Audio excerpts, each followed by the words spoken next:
একটা চরম অস্থিতিশীল পরিস্থিতি সৃষ্টি করার তোড়জোড় চলছে এবং এই তোড়জোড়টা তারেক রহমানের নির্বাচনকে সামনে রেখে আশাকে ঘিরেই অনেকটা এরা একটা পরিকল্পনা করছে।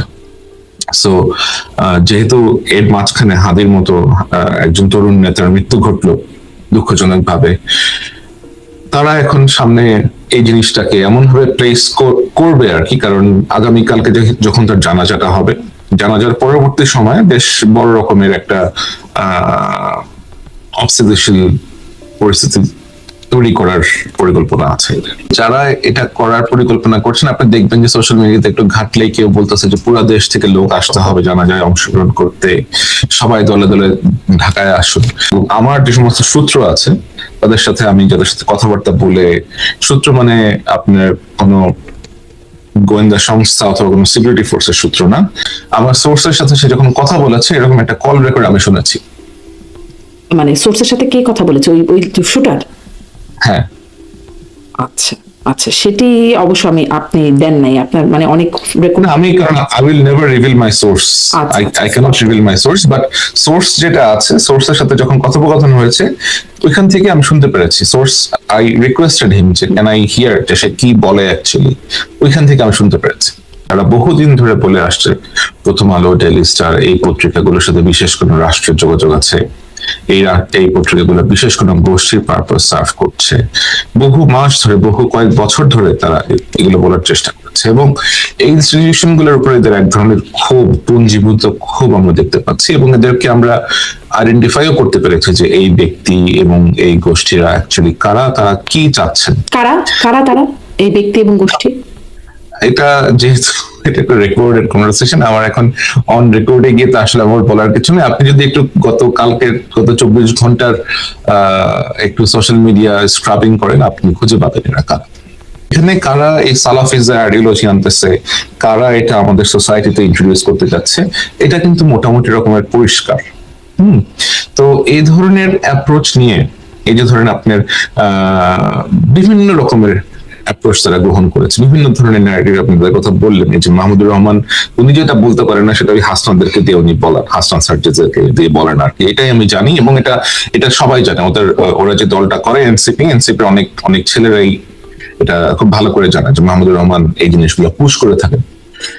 আমরা যেই একটা সিচুয়েশন আনফোল্ড করতে দেখলাম ওসমান হাদির দুঃখজনক মৃত্যুর পরে এবং তাকে যেভাবে আক্রমণ করা হয়েছে, তাকে যেভাবে আততায়ীরা গুলি করে দেশ ত্যাগ করেছে, এই পুরো ঘটনাটাই একটা অত্যন্ত দুঃখজনক একটা ঘটনা এবং এটা এরকম ঘটনা যে ঘটবে বাংলাদেশে, এর আভাস কয়েক মাস ধরে পাওয়া যাচ্ছে।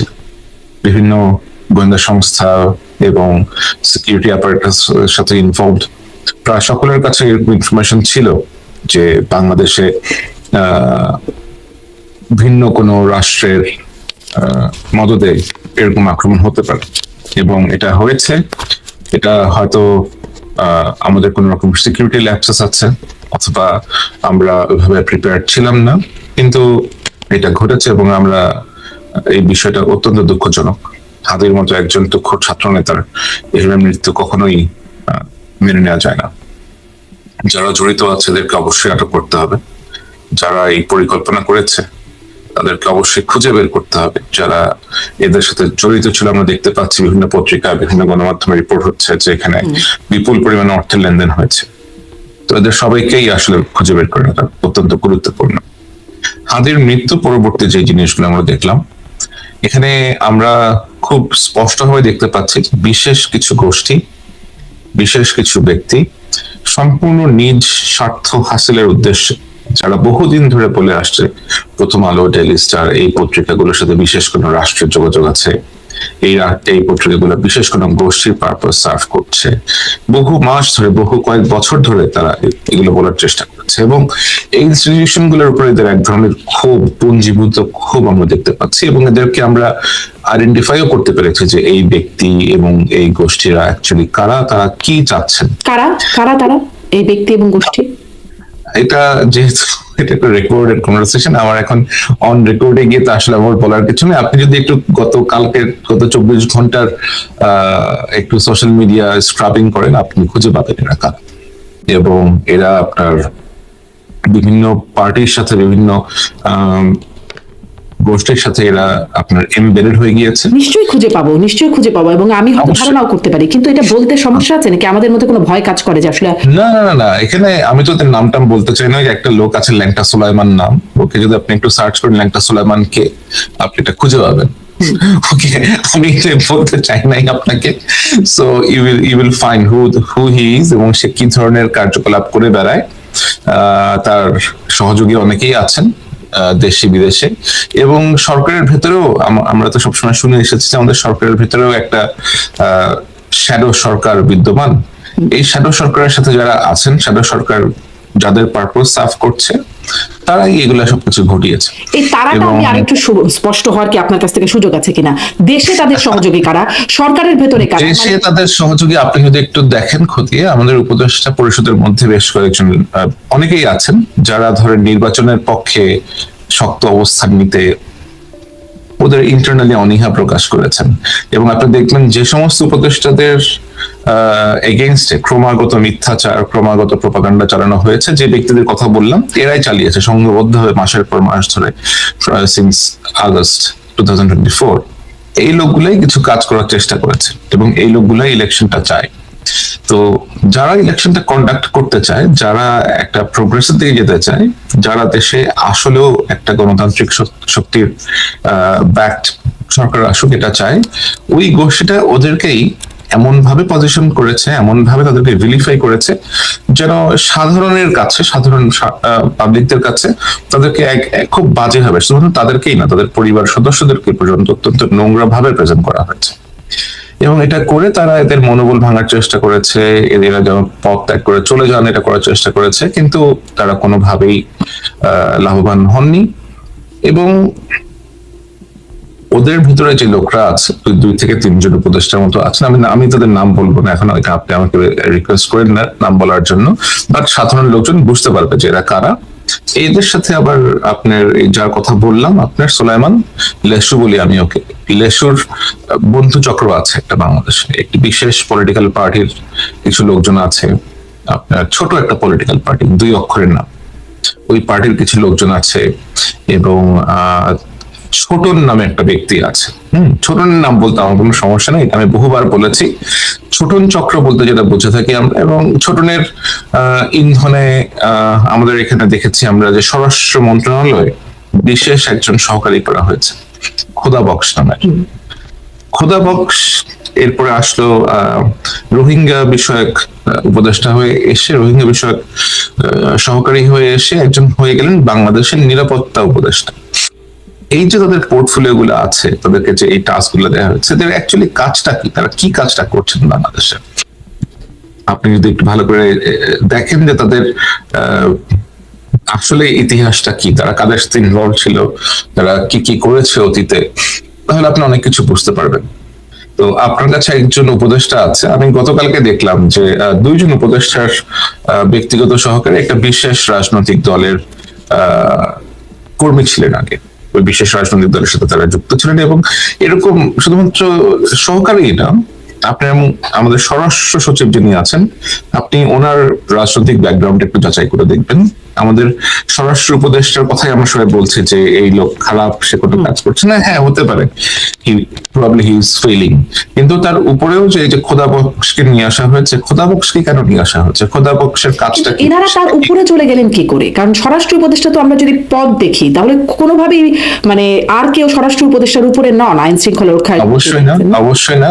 এনারা ওই যে বললাম আপনার, যে সরকারের ভিতরে যে সরকার আছে, যারা সরকারের ভিতরে হায়ারার্কি ক্রিয়েট করেছে, যাদের বিভিন্ন মহলে অ্যাক্সেস আছে সরকারের ভিতরে, এরা এগুলা করছে। আপনি দেখেন যাচাই করে যে প্রধান আপনার নিরাপত্তা উপদেষ্টা মিস্টার খলিলুর রহমানের সহকারী আছেন, এক বিশেষ সহকারী আছে একজন, তার নাম হচ্ছে মুস্তাইন জহির। মুস্তাইন জহিরের অ্যাক্টিভিটিস যদি আপনি একটু দেখেন, সে কাদের সাথে ইনভলভ ছিল, আমি যার কথা বললাম আপনার সুলাইমান লেসু, এদের সাথে মুস্তাইন জহিরের ইনভলভমেন্ট কি, এদের সাথে ওই যে 2 অক্ষরের পার্টিটার কথা বললাম তাদের ইনভলভমেন্ট কি, ছোটনের ইনভলভমেন্ট কি, ছোটন, মোস্তাইন জহির এবং দুই অক্ষরের পার্টির যিনি সভাপতি, এরা একসাথে গিয়ে ভারতের সীমান্ত দিয়ে এই লোককে পার করে দিয়েছিল 2018 সালের দিকে। এবং আপনি চিন্তা করেন দিনে দুপুর বেলা বাংলাদেশের সীমান্ত দিয়ে নিরাপত্তা না না ওই যে সুলাইমান লেসু, আচ্ছা আচ্ছা বুঝতে ওই লেসুকে পার করে দিয়েছিল ভারতের ভেতরে দিনে দুপুর বেলা, এবং সে খুব সুন্দর করে নাচতে নাচতে ভেতরের দিকে প্রবেশ করে গেল, এবং ওরা খুব সুন্দর করে পুরো জিনিসটা ভিডিও করে আবার রেখে দিল আর নিজেদের কাছে। তো আপনি চিন্তা করেন যে বাংলাদেশ থেকে একটা লোক অবৈধ পথে ভারতের ভিতরে ঢুকে গেল, সেখান থেকে সে আবার থাইল্যান্ডে চলে গেল। তো আপনি যখন অবৈধ পথে ভারতে ঢুকলেন, আপনি যখন ভারত থেকে থাইল্যান্ডে গেলেন, আপনি কোন পাসপোর্ট ব্যবহার করে গেলেন? আপনি তো ভারতে ঢোকার সময় আপনার পাসপোর্টে কোনো রকমের সিল পড়েনি তখন, ইটস ন্যাচারাল, তাই না? এবং আপনি যখন বের হবেন বর্ডার দিয়ে, আপনাকে তো জিজ্ঞাসাবাদ করা হবে যে আপনার পাসপোর্টের সিল নাই কেন। আপনি নিশ্চয়ই কোনো না কোনো ভাবে একটা পাসপোর্টের সিল ম্যানেজ করেছেন। এবং এই যে থাইল্যান্ড পর্যন্ত যাওয়াটা যে ব্যক্তি অর্গানাইজ করে দিয়েছে, সে এখন সরকারের ভিতরে একজন উপদেষ্টা। ওনার মাথায় অনেকগুলো সাদা চুল আছে, সব চুল টুল তার সব সাদা। এটা আমি কি নাম বলবো? মানে আমি যাকে বুঝছি আমি কি নাম বলবো আপনি না বললে? না, তারপরে ওই লোক যখন ওইখানে গেল, থাইল্যান্ডে গিয়ে যখন পৌঁছালো, থাইল্যান্ড থেকে তাকে নিয়ে যাওয়ার আয়োজন করলো এই লোক। তো যখন থাইল্যান্ড থেকে ফ্রান্সে চলে গেল এই লোক, ফ্রান্সে তো সে গিয়ে কি করছে না করছে সেটা দেখতেই পাচ্ছেন। এবং গত বছরের 2024 সালের এপ্রিল মে মাসের দিকে যার কথা বললাম, এই একই উপদেষ্টা তাসলিম খলিল ভাইকে, মেট্রো নিউজের এডিটর ইন চিফ, তাকেই কোথায় সে বলেছে যে তাসলিম খলিল ভাইয়ের মাধ্যমেই আমি এটা জেনেছিলাম যে বাংলাদেশের একমাত্র উপায় হচ্ছে তালেবানাইজেশন অফ দ্য কান্ট্রি। তো তালেবানাইজেশন অফ দ্য কান্ট্রি ওনার মতো লোক বলছে, এটা হয়তো তখন আসলে আমাদের পক্ষে বিশ্বাস করা খুব কঠিন ছিল। কিন্তু এখন আমরা দেখছি যে বাংলাদেশে আসলে যেভাবে বিভিন্ন রকমের প্লট আনফোল্ড হচ্ছে, বাংলাদেশে বিভিন্ন রাষ্ট্রের প্রভাব যেভাবে এসেছে, যে সমস্ত রাষ্ট্র বাংলাদেশের সাথে ডিপ্লোম্যাটিক রিলেশন খুবই খুবই খুবই কম, আমাদের তেমন বাণিজ্য নাই, এদের সাথে করে তেমন কোনো কাজকর্ম নাই, বাট তাদের প্রভাব বাংলাদেশে বেশ শক্তভাবে আমরা লক্ষ্য করছি।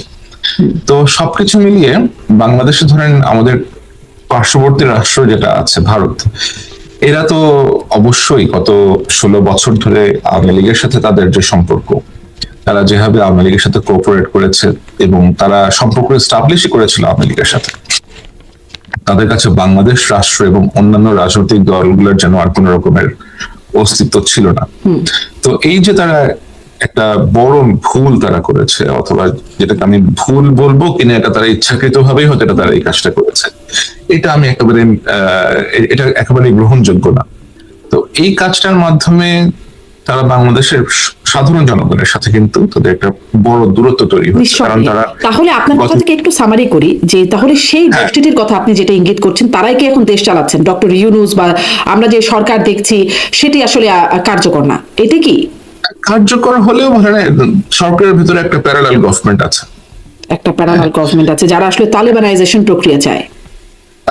ওরকমই হয়তো কিছু একটা চায়, ওরকমই হয়তো তার কিছু একটা চায়। ভারতের বিষয়ে যেটি আপনি বলছেন যে তারা যে এই যে যুদ্ধ ঘোষণা করার মতো একটা অবস্থানে, আপনি বেশ আগে থেকে এই একটা প্রক্রিয়ার কথা বলছেন। হ্যাঁ, আমরা তো শুনছিলাম যে মানে এখন যখন এই ভাঙচুর চলছে তখন সার্জিস আলম লিখছেন উই আর ইন ওয়ার।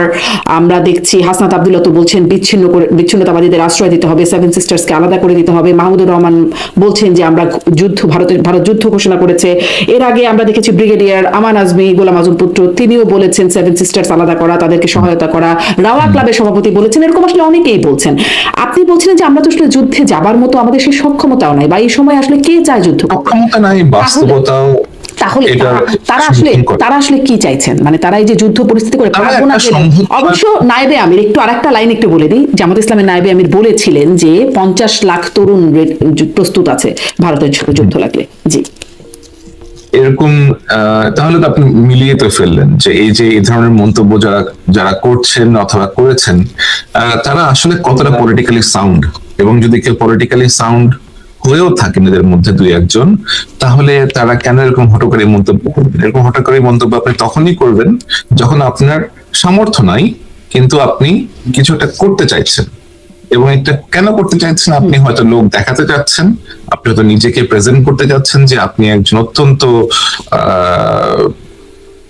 বলিষ্ঠ অথবা একজন কেপাবল লিডার, অথবা নিজেকে স্টাবলিশ করতে যাচ্ছেন একটা এমন একজন ইন্ডিভিজুয়াল হিসেবে যার যার হয়তো অনেক বল আছে, অথবা যিনি নেতৃত্ব দান করতে পারেন সামনে থেকে। কিন্তু আপনার পেছনের যে জিনিসগুলো, পেছনের যে মেকানিজম গুলো আছে, আপনি যাদের দ্বারা ব্যাকড, তাদের বিষয়ে কিন্তু আমার মতো এরকম আরো অনেকেই জানেন যে আপনি কাদের দ্বারা ব্যাক কি করতে যাচ্ছেন। এবং আপনি যদি দেখেন বাংলাদেশের যেই আমাদের যে অবস্থান, ভূ রাজনৈতিক অবস্থান, আমাদের যে ডেমোগ্রাফ, এটা কিন্তু যে সমস্ত দেশে এমনটা করার চেষ্টা করা হয়েছে আগে, যেমন আমি আপনাকে লিবিয়ার কথা বলতে পারি, সিরিয়ার কথা বলতে পারি, ইরাকের কথা বলতে পারি, আমাদের ডেমোগ্রাফ কিন্তু এরকম না। আমরা বেশ লিবারেল একটা কান্ট্রি।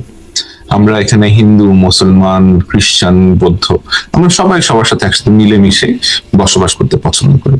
আমরা কট্টরপন্থী দেশ না। আমরা সালাফিজম, আপনার এদেরকে আমরা ওয়াহাবিদের মতো আমরা না। আমাদের যে মুসলিম ইয়েটা আছে, আমরা আমাদের মুসলমান সমাজ এরকম না।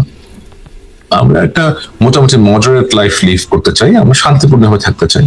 কিন্তু এখানে কারা এই সালাফিজের আইডিওলজি আনতেছে, কারা এটা আমাদের সোসাইটিতে ইন্ট্রোডিউস করতে যাচ্ছে, এটা কিন্তু মোটামুটি রকমের পরিষ্কার। তো এই ধরনের অ্যাপ্রোচ নিয়ে, এই যে ধরেন আপনার বিভিন্ন রকমের অ্যাপ্রোচ তারা গ্রহণ করেছে, বিভিন্ন ধরনের ন্যারেটিভ আপনাদের কথা বললেন। এই যে মাহমুদুর রহমান, উনি যেটা বলতে পারেন না সেটা ওই হাসনাদেরকে দিয়ে উনি বলেন, হাসনান সার্জিসদেরকে দিয়ে বলেন আর কি। এটাই আমি জানি, এবং এটা সবাই জানে। ওরা যে দলটা করে এনসিপি অনেক ছেলেরাই এটা খুব ভালো করে জানে যে মাহমুদুর রহমান এই জিনিসগুলো পুশ করে থাকেন। এবং ওনার উদ্দেশ্যটা কি, সেটাও হয়তো আমরা আগামী 48 to 72 আওয়ার্স এর মধ্যে দেখতে পারবো, কেন কি কারণে তারা এগুলা করছে। কেন 48 to 72 আওয়ার্স, কেন মানে এই সময়টাকে আপনি বিশেষ 48 to 72 আওয়ার্স আমি বললাম কারণ বিভিন্ন ভাবে, বিভিন্ন মাধ্যমে যে ইনফরমেশন গুলো আমাদের কাছে আসছে। গতকালকে তো আমরা রাত্রবেলা দেখলাম একটা চরম ভ্যান্ডালিজম করা হয়েছে। প্রথম আলোর অফিস পুড়িয়ে দেওয়া হয়েছে, আপনার ডেইলি স্টারের অফিস পুড়িয়ে দেওয়া হয়েছে, পাশাপাশি ছায়ানটে আক্রমণ হয়েছে, উদীচিতে আজকে আক্রমণ হয়েছে, এবং ভারতীয় হাই কমিশনের অ্যাটাক করার চেষ্টা করা হয়েছে। আপনি যদি আবার 2-3 দিন আগে একটা লেখা পড়ে থাকেন, ফেসবুকে আমার লেখা আছে, ওখানে টুইটারও বোঝা আছে, যে একটা চরম অস্থিতিশীল পরিস্থিতি সৃষ্টি করার তোড়জোড় চলছে, এবং এই তোড়জোড়টা তারেক রহমানের নির্বাচনকে সামনে রেখে আশাকে ঘিরেই অনেকটা এরা একটা পরিকল্পনা করছে।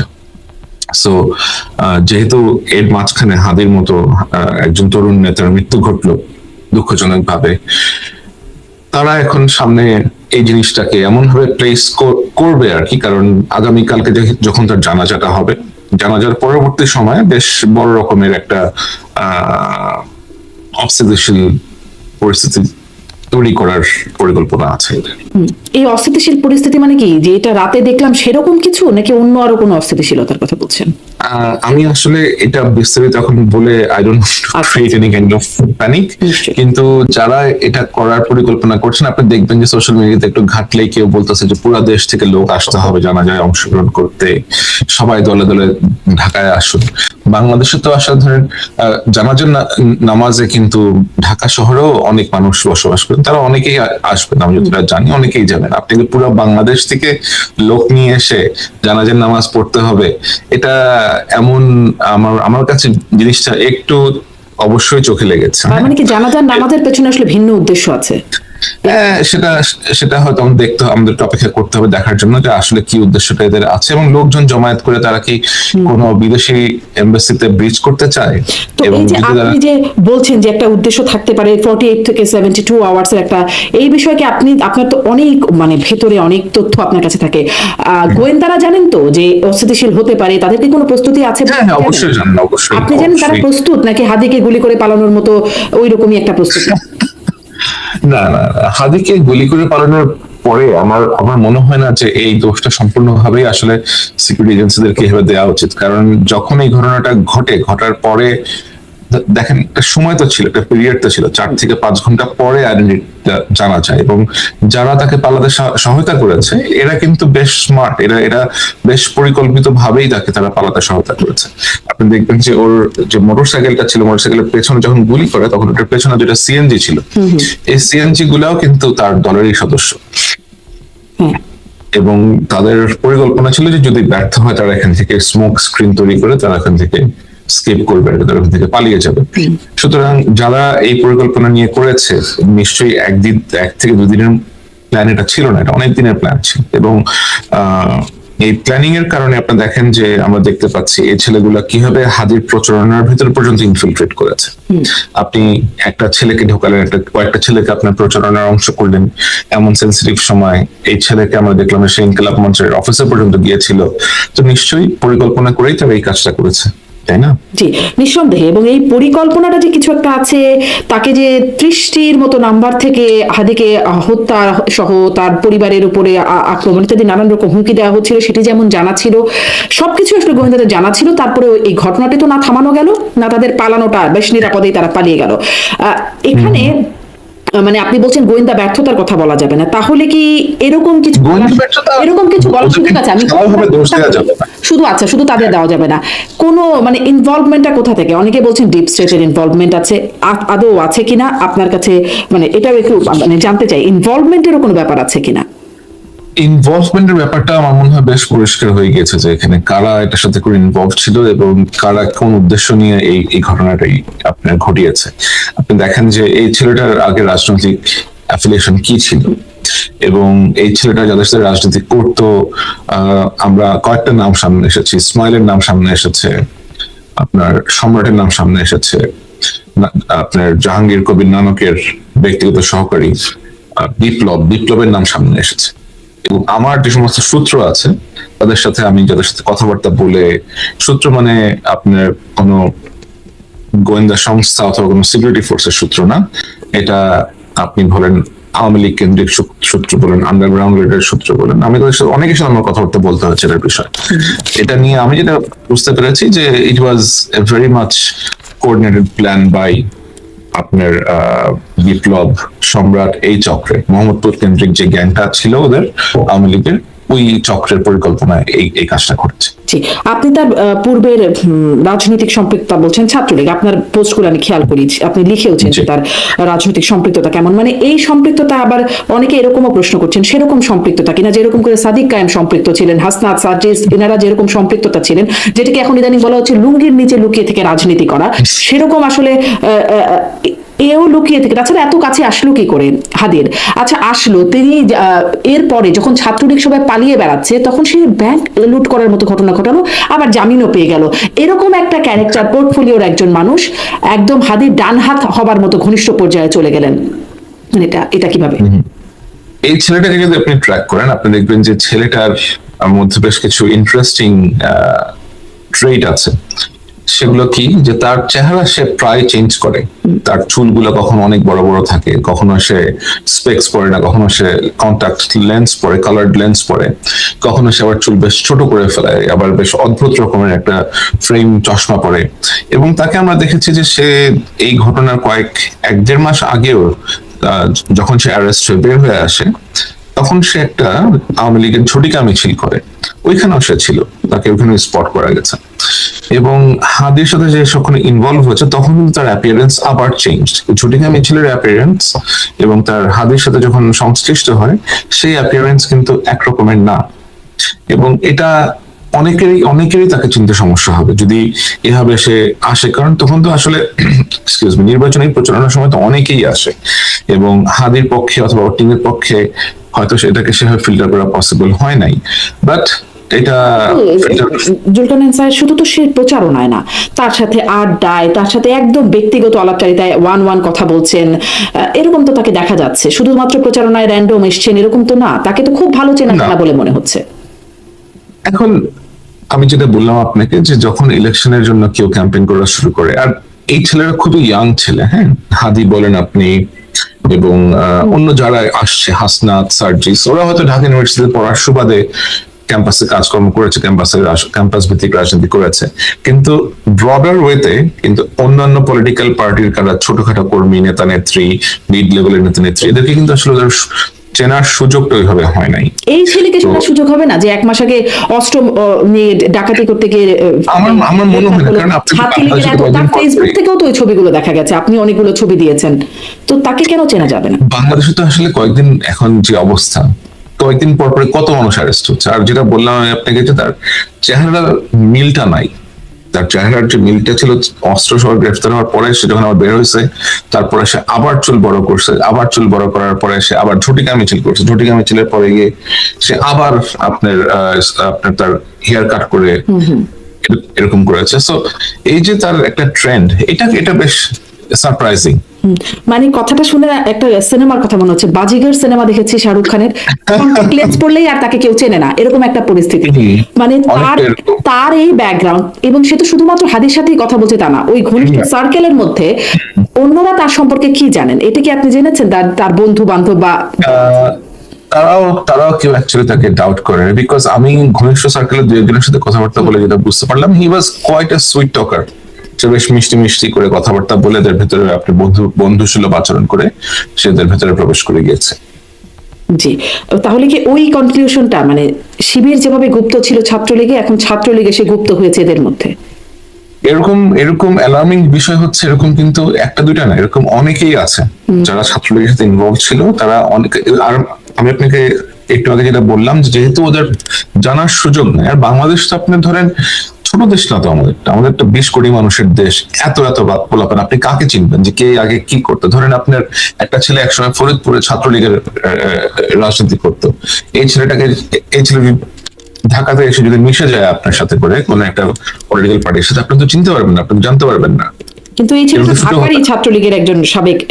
হ্যাঁ, এই ছেলেটা ঢাকারই ছাত্রলীগের, বা ঢাকাতে যেমন ধরেন মোহাম্মদপুরের তো কতগুলো কমিটি, মিরপুরে কতগুলো কমিটি, ধানমন্ডিতে কতগুলো কমিটি। এখন ধানমন্ডির কোন কমিটির সে সেক্রেটারি ছিল না, সচিব ছিল অথবা সভাপতি ছিল, এটা তো আপনার পক্ষে জানাটা খুব সহজ হবে না। অনেকেই আপনাদের পক্ষে জানা সহজ যে কার মাধ্যমে তিনি আসলে এর মধ্যে এসে ঢুকলেন। এই হাদি গ্রুপের মধ্যে কেউ না কেউ তো আছেন যার মাধ্যমে বা যাদের মাধ্যমে তিনি ঢুকেছেন। আচ্ছা, সেটা জানার চেষ্টা হচ্ছে। আপনি আপনার ফেসবুকে লিখছেন যে মূল শুটার ফয়সাল তার ঘনিষ্ঠ মহলে দাবি করেছে ব্যবহৃত অস্ত্রটি জ্যাম হয়ে যাওয়ায় সে কেবল একটি গুলি করতে সক্ষম হয়, তার পরিকল্পনা ছিল 4টি গুলি করার।